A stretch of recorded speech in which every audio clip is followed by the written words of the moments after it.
Welcome back everybody to another video.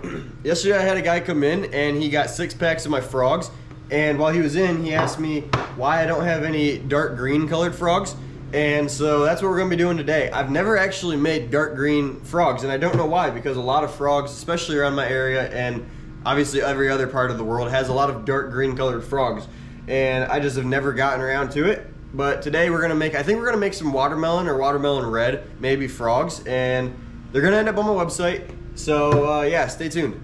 Literally not even kidding, I had to do that intro like 25, 26 times to get that one that I just showed, so yeah, let's go! Alrighty guys, before I get started, I just want to show you the mold that I'm gonna be using today. It's a 1.7 inch 10 cavity frog.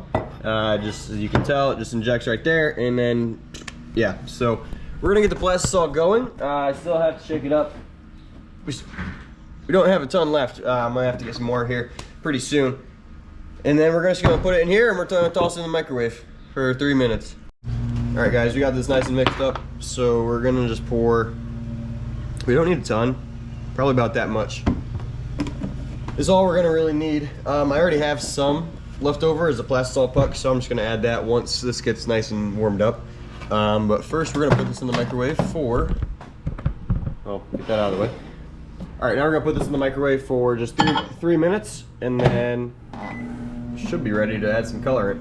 All right guys, this is 3 minutes out of, ow, it's hot. Hot. All right guys, we're just gonna add a pretty solid amount of colorant. Nothing like crazy, but we definitely want a good amount. And then we're just gonna give this a nice mix.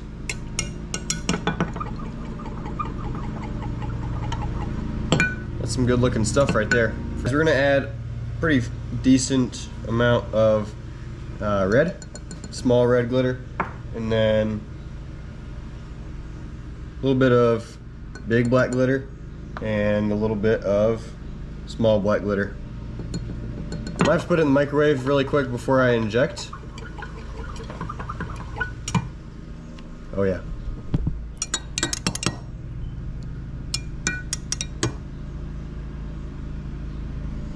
It's hard to see on the camera, my lighting isn't super good in here, but that is our color. We're gonna get to injecting. All right guys, to be honest, I forgot to film somehow the first run of these, but man did they turn out amazing. I'll show you guys what these guys look like out in the sun.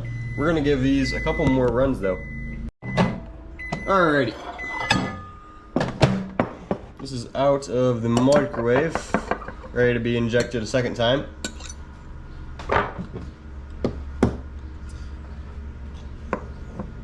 Alrighty.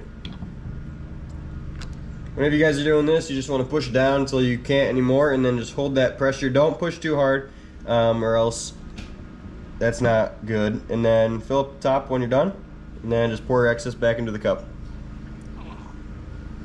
And then this stuff cools pretty fast, so when it cools, it will slowly sink into the top right there, into the sprue. So just make sure you top off the top of the sprue, or else you might have holes in the top baits. I'm gonna let this sit for 3 minutes, and then I will get right back with you guys. It's pretty darn hot out here today. We had to wait a little bit more, like 5 minutes, just because it's about 90 degrees and it's just holding this heat in. So here's how these guys look like out of the mold. I think they look pretty darn good. Just gonna take these off and toss them in the water bath. It's especially good to have a water bath right now because, like I said, when they're coming out of the mold, they're not quite as cooled off as they would be if it was, you know, even 70 degrees. So it's just good to toss those guys in there. All it is just cold water.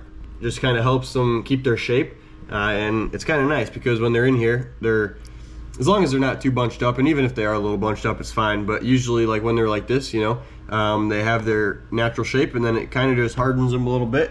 And I don't know, that's just how I've always kind of done it, and I've always kind of found success that way, so I just have always done it that way. Guys, we're on round 3 now. One thing I will say that's kind of nice about this mold being a little smaller, both in the actual size and the cavity amount, is that you can get a lot more runs, like run-throughs, but it's also kind of annoying because it takes a long time.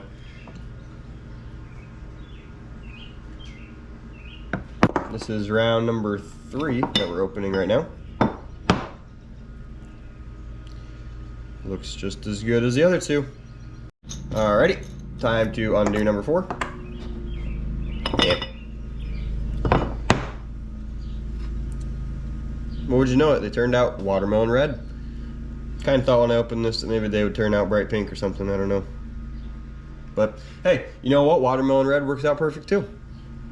Alrighty, everybody, here is all of the baits. I have about 80 of them. I stopped because honestly it was taking too long because my mold was not cooling down fast enough. If you guys like this video, make sure to like and subscribe. These will be on my website here shortly, so make sure to stay tuned for that. Other than that, have a great day, and I'll see you in the next one.